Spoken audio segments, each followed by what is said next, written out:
Righto, boys and girls, welcome back to our 4.5 litre whipper blown Dart 427 HJ wagon build. Anyway, nightmarish. Big update.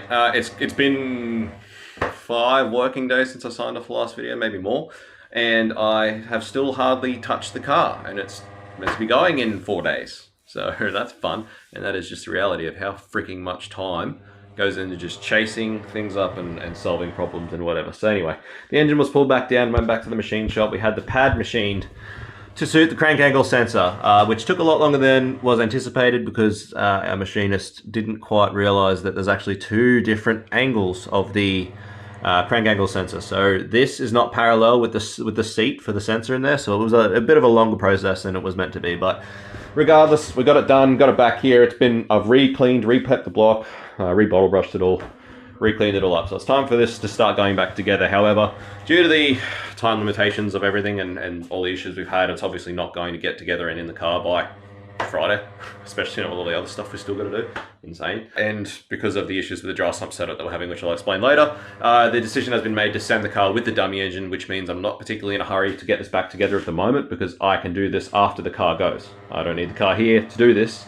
So while the car's here, I need to focus on getting as much done on the car as I possibly can. So happy to leave this until the car goes. We'll start getting it back together. So our rocker situation, what we have found out, the more you know. So this might be a handy bit of information for anyone out there watching. So with the BR7 series, or the LS7 heads from Brodix, the BR7s, there are 2 different castings, 2 main different castings. There is the BS casting, which they call big spring, and then there's the small spring casting. So this is the small spring casting. It's designed to take just a standard LS valve spring, whereas the big spring casting has like a 1.5 inch diameter seat for bigger valve springs, and that is the difference, and that is why the rocker kit didn't fit these heads and didn't line up with anything. So we talked to Aaron there at Tremaniac Racing, who does all our CNC porting and stuff for us. Very, very helpful. Big thanks to those guys. Can't thank Next Gen Engineering / Tremaniac Racing enough. They do a lot of work for us, and they're always really, really helpful. But had a chat to him, got to the bottom of it all, and yeah, essentially we've got small spring heads because it's a hydraulic roller setup. There is not really a need for the big spring heads on any sort of hydro roller. If you're going to like a solid roller, mechanical roller setup, yeah, but not so much for a hydro roller. So that's why Aaron supplied these heads, because he knew what our setup was. And George at Racemax Direct, who we bought the rockers through, like us, he didn't realize that there was actually 2 different castings with the BR7s. So he supplied them thinking that they fit all the BR7s, which they don't, and we've got the small spring heads. So they've gone back, which is big thanks to George for allowing us to sort of return those. And we will be going to a comp cams shaft rocker setup that is going to suit our small spring heads, and they don't need any further machining, and all that's sorted out, which is great. So they're on the way. So that's one issue sorted. The next issue, which I talked about last time, was our crank support and our water pump situation, which Castlemaine Rod Shop, we've finally got our high mount accessory kits arrived today, and this has been fun. Again, just one thing after another. So they sent, for starters, they sent me the wrong bolt kit for my high mount alternator setup. You can buy these in 2 different iterations. One that retains a power steering pump, and for us, one that doesn't, because we've gone electric power steering. Now, they sent me a bolt kit for a power steering version instead of a non-one, which is annoying. This is our 210 amp high output alternator. Unfortunately, because of the bigger alternator body and the different mounting area, I am going to have to modify the rod shop mount. I'm going to have to take a fair bit of material off this for this to fit. But because of all the things that we will be running on this car, there is no way we can run this car off 140 amp alternator. We need that extra amperage with all the stuff we're going to be running. Yeah, there's no way that we can do that with 140 amp alternator. So I'm trying to get on a rod shop and get the right bolt kit for that at least, and then I'll modify the bracket and that'll work. Got a high main AC kit. This is the AC pump that was recommended to us by Kirk at Forced Induction Interchillers. It's a big ported standard 508 essentially. It's about double the capacity internally, which makes it a lot more efficient. He recommended that with the interchiller setup. He said it was going to work a lot better, so awesome. Now, Castlemaine Rod Shop also, for our high mount AC setup, have sent a lot of the wrong stuff. We don't have the correct bolts. The bolts, half of them are wrong. We don't have the correct spaces. We're missing a very important spacer that is meant to go right here, which they didn't supply. So yeah, a lot of incorrect stuff supplied, which is incredibly frustrating, especially at this point where, like I said, it's meant to be going in 4 days. At least we've been able to dummy it up enough that I can sort of visualize and see what's going on. And I had the idea after I signed off the last video about potentially being able to run a belt directly from the alternator straight across via a couple of idlers, instead of having to get a water pump with an idler pulley. But after having them set up and bolted on and looking at what we're working with. I don't think that's going to be possible at all for multiple reasons. One of them being that this high mount accessory, high mount AC setup actually does rely on the ears on the water pump for the stock tensioner location to mount, and just the way the belt would have to run from the alternator across in the way of everything. I just don't think there's any way we're going to be able to get out of having an idler pulley for our water pump. It's just not going to work. So we definitely are going to need a water pump with an idler at the very least. So I have contacted Mazir about trying to get some engineering drawings for their water pump. I think it's M19, M197 or something like that. I don't know, I can't remember exactly what the part number is, but it is an electric water pump with an idler that has the ears for the tensioner, which means it would work perfectly, provided it is going to clear our crank support. So I need the engineering drawings to see, because it's a very expensive water pump. I don't want to buy one and have it get here and not know, because if you spend that much money on a water pump and it gets here and doesn't fit, well then that's not a good time. So anyway, so that's what we're working with as far as this goes, which is cool. So yeah, trying to get the right bolts, trying to get this freaking engineering drawings of this water pump to see if it's going to fit, and try and get a water pump that's going to work. Now, the other thing is our whole dry sump setup. I've been trying to get onto Savvy Motorsport about our pump that we want to run and the mandrel and everything else. I understand, obviously, people are busy. We're busy, I'm flat out. But we're obviously on a bit of a time crunch, and it's very frustrating when you've been trying to contact someone for 2 weeks and get nowhere. You know, people always say, why do things in this industry take so friggin' long? This is why. It's just the sort of stuff you're dealing with. It's not like a regular mechanic where you're just buying another part, remove and refit, get it from a number of different suppliers you can get from the same part from. No, as far as I can find, there's only basically Savvy Motorsport that do a left-hand side mounted dry sump kit. And obviously, because of our steering rack and Castleman tube front end setup, we cannot fit one on the right-hand side of the block. It's got to be on this side, and I don't know anyone else that does a kit that's going to work. So at the very least, before the car goes this weekend, I wanted to have the mandrel for the drive, so that when they go to build the radiator, they can at least know how much room they've got to sort out the radiator and shroud and everything else. So again, very, very frustrating, but it just is what it is. There's not much else we can do. So Bo made all the mounts for our oil coolers. So this will be trans cooler, this will be engine oil. They're going to sit there behind the condenser. Obviously, because of our interchiller setup, we want to have the condenser right in front, so the condenser's being the most efficient that it can be. And then our interchiller setup here mounts behind the bumper bar, essentially. So that's sort of how the front end will be set out. And then obviously our radiator and then fans. So yeah, the idea is to mount that behind the bar so it doesn't obstruct any flow to the, or obstructs flow to the condenser as least as possible, and that's how that's going to work. So that's that update, and that's where we're at with that. So the other thing is the sump situation. I've been, again, Velocity Engineering, again, I understand people are busy, but it's just frustrating when you're trying to chase something up for 2 weeks and just get nowhere. I still haven't heard from Velocity Engineering or got any pictures or anything of the new part, but he reckons that it's ready, this and that, but again, guys, I just feel like I'm smacking my head against a brick wall. It's very frustrating, but I mean, again, at this stage, because the engine's staying here and the dummy's going, it's not as imperative, but I still need to know as soon as possible whether these solutions are going to work or whether they're not, because otherwise I need to find more solutions and waste more time chasing stuff up. So, but anyway, at the rate this is going, I don't think we're going to have any dry sump stuff for when this car goes this weekend. It just doesn't look like it's going to happen at all, which is incredibly frustrating. Anyway, moving on to the back here, we've got the power steering pump mounted. So we found that Low Fabrications make a power steering pump bracket for the Astra power steering pump that mounts it up. Bo's gone ahead and mounted that in the boot for us, so that's where that's going to be mounted. It's a really nice little bit of equipment, and huge shout out to them, Low Fabrications. I called them, I think, last Tuesday. Asked if they had any on the shelf, ready to go. No, didn't have any.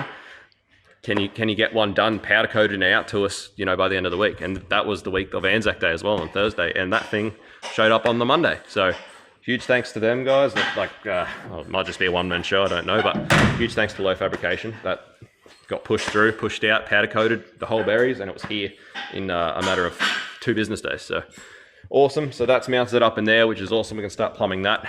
Basically, I would like to start getting wiring and stuff sorted. That's where I'm up to.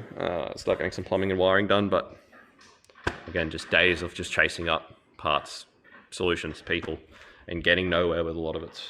Just so much time gets eaten up. It's very disheartening and frustrating. But anyway, I'm trying my best.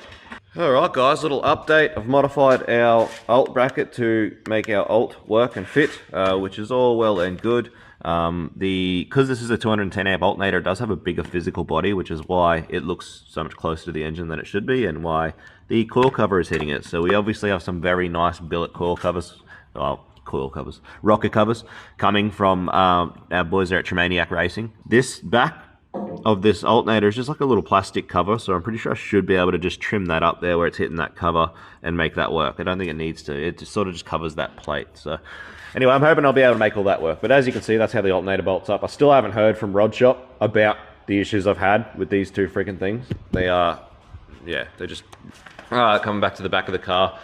Stayed back late last night. I've started making how we're going to mount our PD16, which is up there in the panel there. So I made that rail there, and my plan is, as you can see, obviously our battery is going to be mounted down there, our Optima D34, and I left this part blank, so my plan is to probably get another bit of alley and make a plate, which will then bolt to this rail on this side of the PD16, and this is where all of our mega and MIDI fuses are going to go. So straight from the battery, straight up to a bit of a panel, with our couple of mega and MIDI fuses. So we've got a mega fuse for the starter, mega fuse for the R5, mega fuse for the PD16, MIDI fuse for the power steering, and a MIDI fuse for the intercooler pump up the front. And that's pretty much all the fuses, except for the AC system, which I can't really afford to wire all of the Haltech stuff because it uses too many inputs and outputs. So that's going to be basically all of the fuses, and there'll just be a couple of fuses and relays up under the dash for the AC system, which it has to be the way it is. It is what it is anyway. So anyway, that's quite nice. So I can start sort of wiring up the back of the car, the tail lights, number plate light, what's going on at the back here, and then there's a few things, well, obviously the fuel pumps, which both sorting out now, and I'll be running a couple of wires up to the front as well. But at this stage, I'm pretty much completely not even bothering as far as wiring the front end of the car. There's too much still that's unknown with the fact that fab work hasn't been finalized. There's not enoug's been finalized. We don't know enough stuff to be able to make a loom. The problem with making wiring loom is you build the loom and the loom's built. It's not one of those things where it's like, oh, we had to move this sensor. Okay, well, I'll just modify that. I'll just add this into the loom. I'll just do that. It doesn't work like that. So it's one of those things that sort of has to almost be the very last thing, because I have to know exactly where everything's going to go and exactly where every sensor is, so that it can be wired complete. You know, the last thing I want to do is try and make an engine loom now, only to find out this isn't going to fit where we think. We're going to have to move this. All of a sudden, that sensor's got to move to the other side of this and that, and then it just creates an absolute nightmare. So I'm not even going to bother. So yeah, I'll try and get the back of this car mostly wide, and we'll worry about the front when it comes back, when it's got a radiator, it's got the fab work finished, we know where our reservoirs are going, we know where our oil tank's going, and we know everything else. Anyway, while Bo's got the fuel pump hanger out, I just thought I'd give you a look inside this fuel cell that Wagon Industries has made. As you can see, got some really nice internal baffling there. Should keep this really, really nice, and you know, it's basically like a little internal surge in the cell. It's really, really nice. Anyway, I just wanted to show you a bit of Wagon's work in there while we had that out, both sort of getting our pumps in. I got our power steering pump plumbed up as well over back to the bulkheads. So that's where our AN6 bulkheads are for our power steering lines. Got our feet an hour return, and that's where our power steering's mounted, so that's going to be happy days. And then fuel lines will go in this side, which is why I didn't want to put them fuses or anything down, or the PD16 down here, because there's going to be fuel lines and stuff in here, and we may end up even mounting things like the fuel filter and stuff in this area. So I'm much happier with it up there, sort of out of the way, out of sight, easy to access. I'm not sure what the plan is with these panels, whether they're going back on or what the go is, but at least that's quite a nice little spot to get in there and access if required. So yeah, that's the plan. So then we'll have power steering up that side of the car, fuel lines will run up this side of the car. Yeah, happy days, that's pretty much the go. So the PD16 will control like tail lights, indicators. It'll probably maybe do headlights as well. It depends what happens. I think I'm going to have to use the R5 to do high beams because of the extra power draw. I think we'll have to bridge to 8 amp HCOs to do a high beams from the front. And then from our 25 amp outputs on the PD16, we'll have one for each fuel pump, one for the trans brake solenoid, which will run back up to the front of the car and then down through the gearbox loom. I thought about just running it on its own from the back to the gearbox, but I don't like the idea of just having this one weird wire on its own. So it'll run up the front and do that. And then the other one's for something else. I can't remember off the top of my head. I've got it all written down though. But basically all of our 25 amp HCOs between the PD16 and the R5 are already used. Oh, I think that was the other one. Is going to be the electric water pump. hopefully, when we find out finally if it's going to fit or what the hell's going on there. But anyway, yeah. The point is that all of our 25 amp HDOs are taken up. We could even use more if we had to, if we could. And most of the 8 amp HDOs are taken up as well. It's crazy when you're wiring a complete car, how quickly they get swallowed up. It's wild. So I'm going to try and do basically all of the lights and everything in the car from the PD16. But like I said, I think because of the headlight, the high beam, current draw and things like that, they might have to come from the R5. I'll go through the wiring when I get to the wiring because there's so much to list. It's if I start doing what I've done just now and start trying to give you bits and pieces of information here and there, it'll end up spread over so much freaking time and videos because there's so much involved. But yeah, essentially because of no inner guards, we don't know yet where we're going to be able to put a oil reservoir for our dry sump system. I don't think any of the off-the-shelf ones are an option because of the space we've got in the engine bay. I believe we're going to have to get Rogan Industries to make us one when the car goes back to him. We've also got to have a reservoir for our intercooler system, and without the radiator in there, it's really hard to know sort of where all this is going to go. So, like I said, guys, without knowing exactly what's going to be happening, it's pretty well impossible to wire. I can start doing like stuff in the front of the car, which is all well and good to say that it's going to be separate, but it's not really, because we're going to have thermofans. We don't know what thermofans are going to go in yet because we don't know how much room we're going to have with our mandrel for our dry sump. And then, you know, there's too many things that are unknown at this stage to build a wiring loom. So I'm giving up on that. I'm going to focus on the back of the car and the plumbing before it goes in like 3 days. I'll show you what Bo's got this fuel pumps going in now. This is our twin 525 litre per hour setup from Raceworks. So this is just their weld-in ring. I supplied the boys the hanger setup, and then Rogan built it into the tank and made it all happen. So twin 525s, we'll just sort of see where they get us to. We'll probably run the fuel system at 3 bar just to try and help that out. Obviously the 525s and all this was done and sorted on the original goal, which was the 408 cube with the turbo. So that's how long ago these were supplied. And obviously it's changed iterations now, or changed goals since then to supercharge, which obviously increases more drive losses to drive the supercharger, and now 427 and then more power. So I haven't even really checked properly whether these fuel pumps will be enough for what we want to do, but they're going to have to be because they're already supplied and in there. So we'll just see where we run out of fuel pump this time around, and we've got to upgrade later. We'll worry about it later. But yeah, for now, twin 525s. Rightio guys, had a few more goodies roll up today, which is good. Another box of stuff from Raceworks. Hugely thank you to Raceworks. The amount of stuff like between here and like all this is a whole box, just chockers of fittings, sensors, plugs, etc.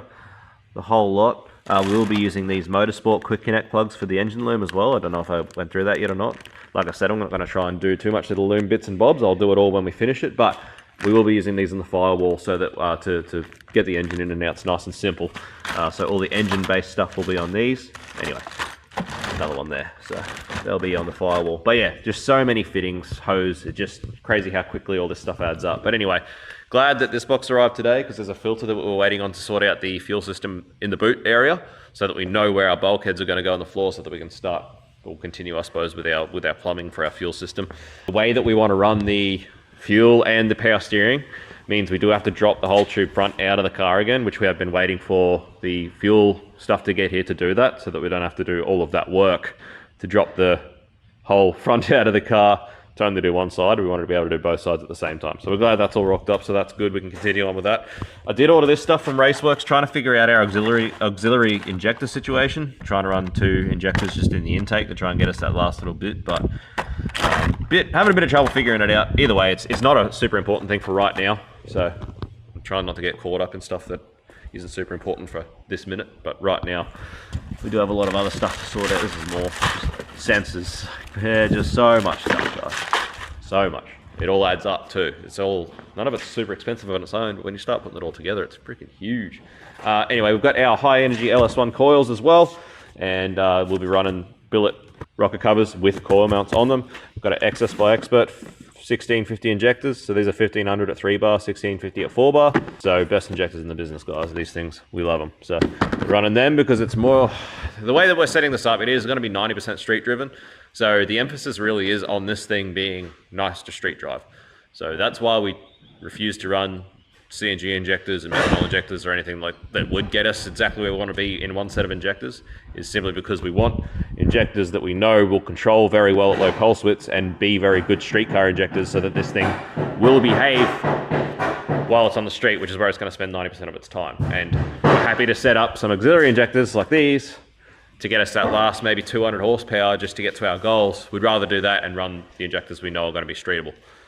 Anyway, that's the idea. Plug leads as well with our coils, new sensors, and start getting some things happening, getting stuff mounted, etc. But yeah, as I said last night when I was filming, it is difficult at the moment with not knowing exactly where everything's going to go. But we can keep on going with the back end of the car. So that's what Rex is doing. We've got ourselves a billet Raceworks 10 micron filter in line with a billet filter mount.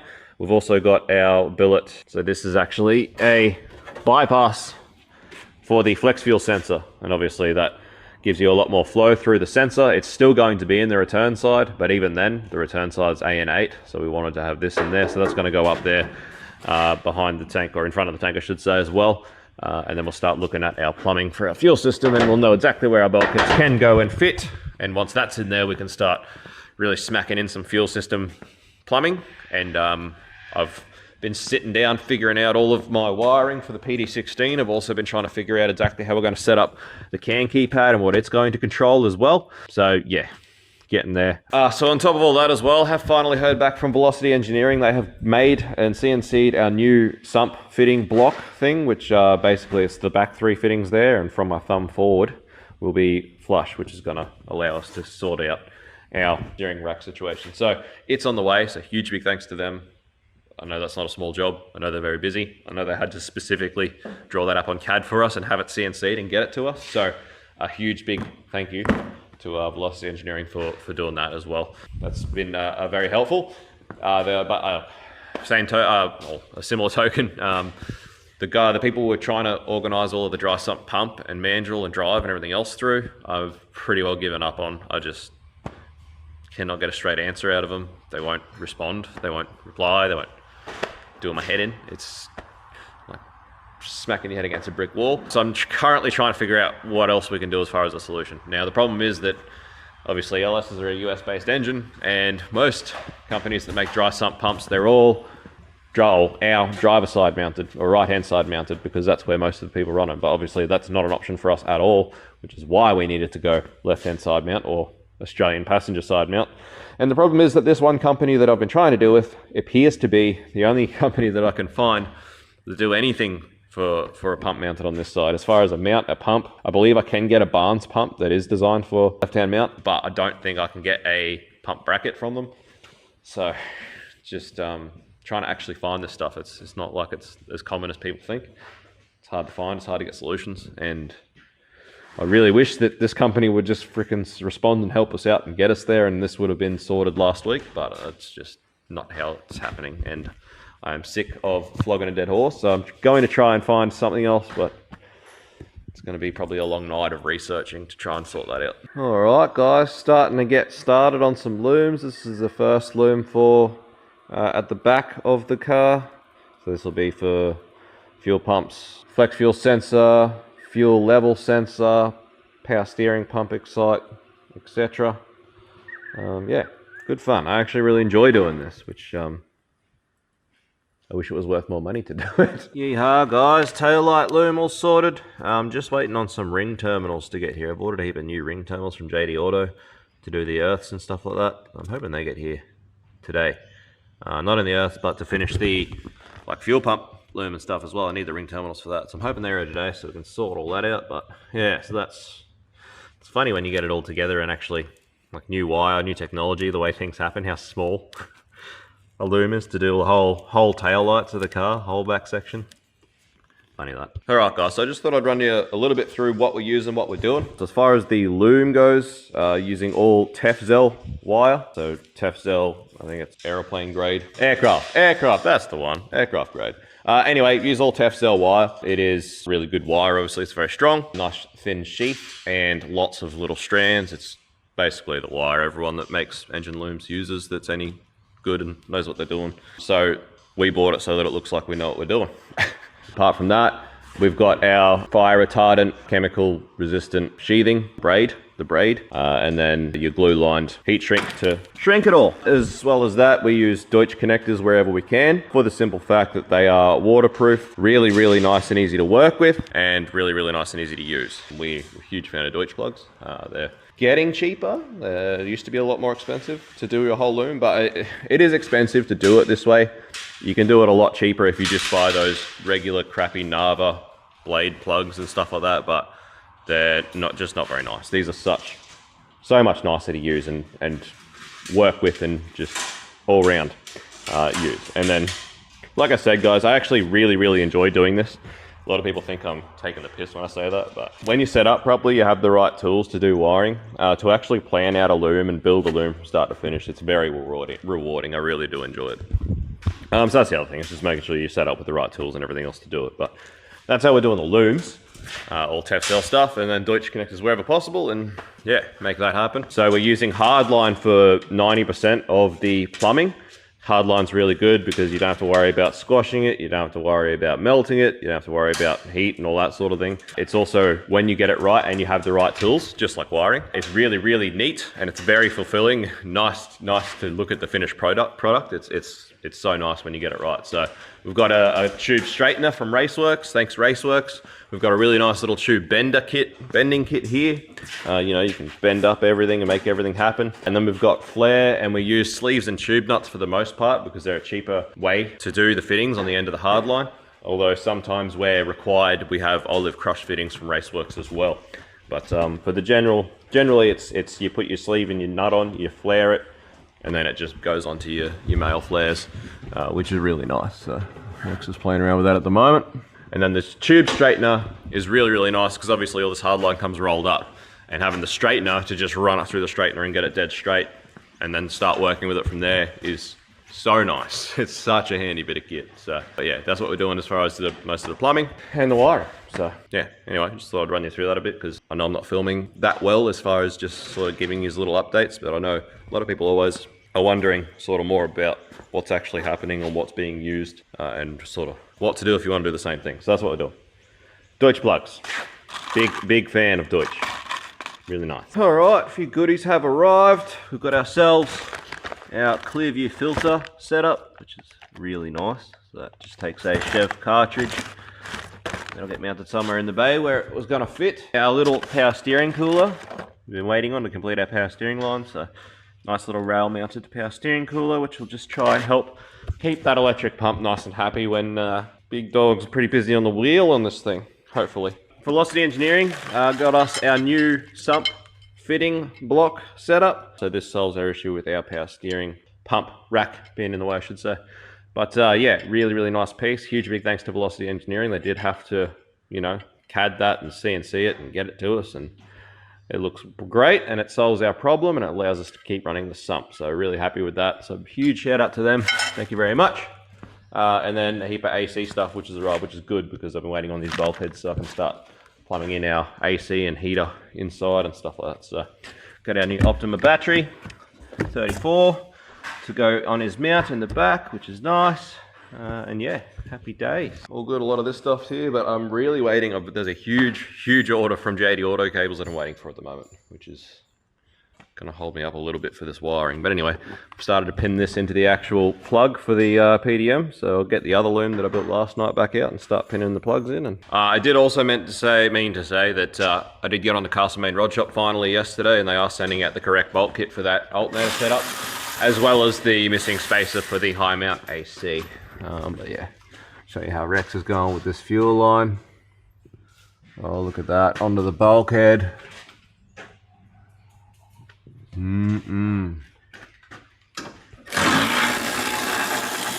Real nice. All right, fuel lines. How good. All right. So, apart from our ring terminals, that's essentially the PD16 loom for the back of the vehicle. A couple of earths. This will run to the front of the car, but that's the, yeah, the back end. I love it. Like I said, really enjoy this sort of thing. Here's a closer look at these mounts now that everything's painted. So Bo actually stamped them as well, so that they're stamped and easy to know exactly where they all go. Very professional. Alright guys, and that is a quick little tidy up of the tail light holder and looms. So that's basically your rear tail light looms essentially, and they plug into the main loom for the back, and it's happy days. It's that simple and that easy. And apart from these two, it's just the one number plate light, which I'm gonna have to get try and find a new light, because one of the wires has actually been pulled out of the holder, and I don't think there's any way I'll be able to fix that. So I might have to actually get a new, whether it's a plug or a whole bulb holder, I'm not quite sure. I'll have to pull it out of the bumper and have a look. But yeah, and then that's it. That's the whole lot. How good. How nice. Whoa, look at us getting there. So, PD16, that's how our looms worked out. Yeehaw. And I've got the tail light sub looms and stuff all back in. So they're all in there. Loom runs down there behind the tank. Like so, over to there. Yeehaw. This is how we, so what I ended up doing with the loom was actually putting a DTP4, because I didn't leave them quite long enough where I wanted to get them on here. Plus I figured it's probably a good idea to have a DTP4, that way if you wanted to pull the whole fuel hanger out, you just got to undo the plug instead of having to undo each actual eye. So I figured it works better anyway. So anyway, that's how that sort of is going to go. And yeah, look at Rex's hard lines. Rex and Bo sorted out all the hard lines. This is our return through our flex fuel sensor, back into the pot, our feeds, into our Y piece, through our filter, back out the bulkhead, and obviously our Optima battery in our Raceworks battery tray there. Yeehaw. So I'm literally just waiting on ring terminals to finish this loom off, put all the earths on, and then it is done. And yeah, freaking, that's sort of the rear end of the car just about sorted. Finish a bit of wiring back here, obviously, the main powers and MIDI fuses and mega fuses and stuff, which I'm still waiting for. The big package from JD Auto Cables, which I was hoping would be here today, but it's not. But anyway, looking wicked. Back into the car. Us. I have to clean the top of that tank up before we take a photo. I already took some photos, but clean it up, we'll take another one. So we've just got to sort out the breather situation for the tank. Not sure where we're going to run that to or what we're going to do with that yet. But anyway, something to think about and sort out, but coming along good. Coming along Millhouse. So next things, I suppose, start looking at running our power steering lines under the car. The tube straightener in action. You just put it through, straightens it right out. Yeah, how good.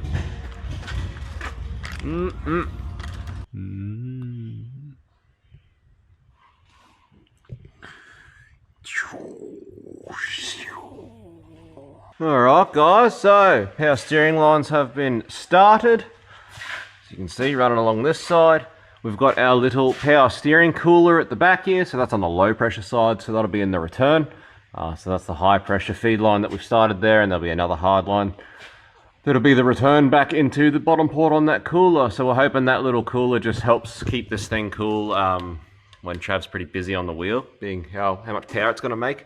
It's not a drift car or anything. We don't anticipate it's going to be like lock to lock punished like a drift car would, where these pumps can have a habit of getting very hot. It's also, you know, a rack and pinion rack. It's not a big H series steering box. So we're hoping that the setup all working together should be pretty right. But yeah, time will tell, I guess. But we can fit, we bought that cooler with an idea of pretty much putting it somewhere around here. But given where it's ended up, could actually fit one of their bigger series of coolers if we needed to. So if we find that it is not adequate, we know we can fit a larger cooler there if necessary, if we have to.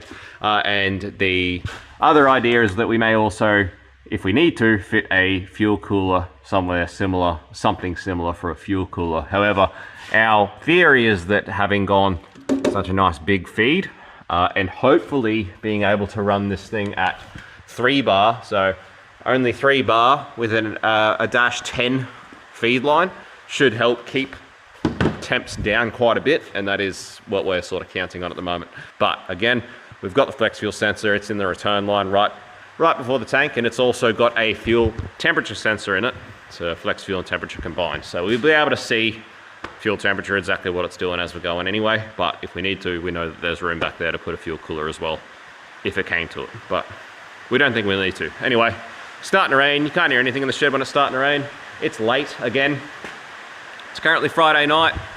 This thing's getting picked up on Sunday. So we've got all of tomorrow to get the last couple of things sorted before it goes that we want to get sorted before it leaves. So yeah, I'll sign this video off now. It's the end of this episode. Sorry guys, I do apologize that it's definitely not the content that I would be, you know, that I'd like to be making of this car. I would really like to make better content of these sorts of things, but same old story guys. We're flat out, balls to the wall.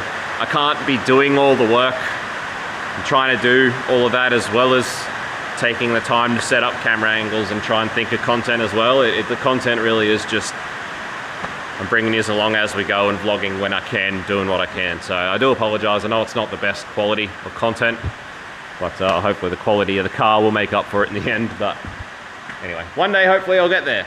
We've talked about it for years. Hopefully one day I'll get to the point where I can prioritize the content instead and prioritize on emphasizing that the content be better and using the content to keep moving forward. Unfortunately, we're still not there yet, so it is what it is. Anyway guys, thanks for watching. As always, we'll see you on the next episode. Tune in, we'll see how far we get on this thing before it has to leave here, and then we'll know how much we got to get done when it comes back. So we'll find out. Peace out, see you, bye.